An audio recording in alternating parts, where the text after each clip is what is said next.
Could Mark Williams be the missing piece for the Lakers championship run? In this video, we're breaking down the Lakers trade for the young center and what they gave up to get him.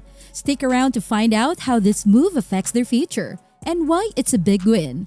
Only here on Sports Frenzy TV. Alright, Hoops fans, buckle up because we've got another major trade in the NBA, and this one's going to make some waves. If you haven't heard yet, the Los Angeles Lakers have pulled the trigger on yet another trade. Yes, even after they just made the big move for Luka Doncic and traded away Anthony Davis and Max Christie, they've gone ahead and made another deal. You might be wondering, why would they do that? Well, there's a pretty big reason for it. And if you're a Lakers fan, this could be the answer to a lot of your prayers. So what did the Lakers do this time? They've traded for a center. And not just any center, but a young, promising player who could be a serious asset both now and in the future. The Lakers have acquired Mark Williams from the Charlotte Hornets, a 7-foot center with immense potential. This is the type of player that could solidify the Lakers' center position for years to come. But of course, there's always a catch in these kinds of trades, right?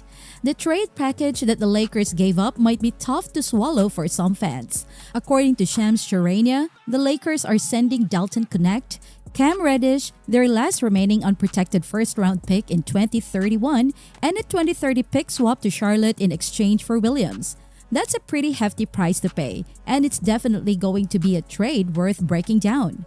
Let's start by talking about Dalton Knecht. The Lakers just drafted him, and up until now, he's been showing a lot of promise. Now he's 23 years old, and while some might say that's a bit old for a rookie, he's already shown that he has the skills to succeed in the NBA. He's got great potential as a three-point shooter and an offensive weapon in general.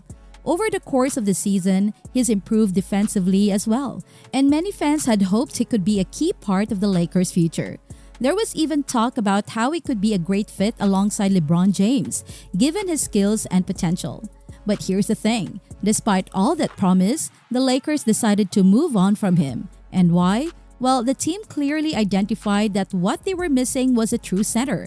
Yes, Jackson Hayes has played better as of late, and Christian Wood was signed for depth, but neither of them are true starting caliber centers in the league.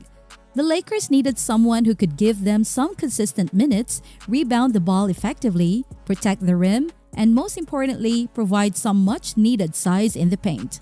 With the departure of Anthony Davis, that center position became a massive hole, and that's where Mark Williams comes in. Mark Williams is a 7-foot center who's been showing some real flashes of brilliance this season. He's got a tremendous wingspan and is an elite rim protector.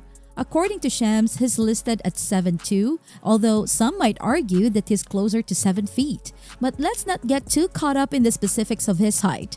What matters is the guy's skill set. His standing reach is the longest in the entire NBA. Yes, you heard that right. Williams has a longer standing reach than Kristaps Porzingis and even Bam Adebayo, who are both known for their shot blocking and rim protection. When you combine his height with that reach, you're looking at a guy who can practically touch the rim without jumping. And this is exactly what the Lakers need: a lob threat, a guy who can dominate the paint, and a player who can anchor their defense down low. Rob Pelinka has spoken in the past about wanting a lob threat for Luka Doncic, and the Lakers are certainly filling that void with this trade. Luka, as we all know, thrives when he has athletic big man to pass to for lobs and easy baskets. That was something the Lakers were missing. With Davis gone and Hayes not quite fulfilling that role as a true starting center, the Lakers had a hole in that position, and now they've filled it with Williams. The guy's monster, and he brings a level of athleticism to the Lakers that they've been missing since the days of Dwight Howard. Now, let's talk about Williams' game a bit. He's been improving every season, and this year he's really taken a step forward. Despite some minor injury concerns in both college and the NBA, he's averaging about 16 points per game and 10 rebounds per game on a really efficient 60% shooting from the field. He's not a three-point shooter, and that's something the Lakers will have to work with over time. But even without a three-point shot, Williams is making a massive impact in other areas. He's primarily been an off-ball player, meaning he's been effective in pick-and-roll situations, grabbing offensive rebounds, and finishing at the rim. He's not a guy you can give the ball to and ask him to break someone down with post moves, but he doesn't need to be. His skill set is more about hustle, energy, and finishing easy buckets around the rim. Speaking of rebounds, Williams is an absolute monster on the boards. He's averaging about 10 rebounds per game, and over 3.5 of those are offensive rebounds.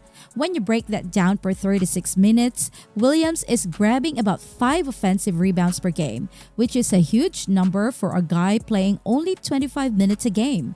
That's where his true value lies. He's a relentless rebounder who can really change the game with his ability to grab extra possessions for his team.